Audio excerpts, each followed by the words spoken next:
عزيزي الطبيب الله يحفظك، السكرتير ما يتحاشى وتحجز قبل يوم، وش يقول لك؟ ومن يجي على السراء يقعد بغرفة الاستراحة، وورا شوية يجي مواطن يطب على السكرتير. أكيد قرايبه، لو من خاله، لأنه لو صديقه. بالضبط، يدخل وياخذ سرة غيره.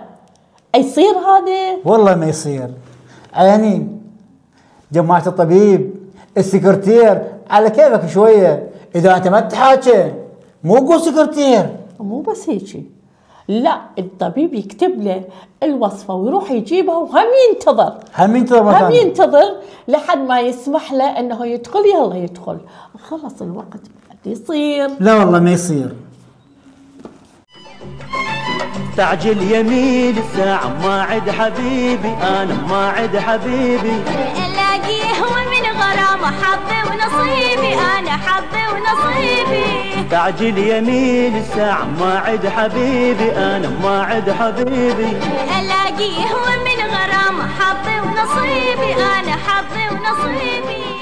عزيزي المواطن الكريم، من تروح للمستشفى تاخذ أشعة لازم تاخذ وياك الموبايل. الموبايل؟ ليش؟ الموبايل له علاقة اعتقد بالأشعة. حتى يخلون صورة رجلك بيه. لأن شنو؟ أشعة ما عندهم. لأن أشعة ما عندهم، فينطوك صورتك بالموبايل. يصير؟ لا والله ما يصير.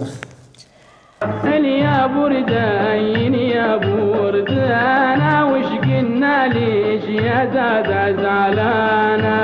يا بردين يا بردانا وش قلنا ليش يا دادا زعلانة؟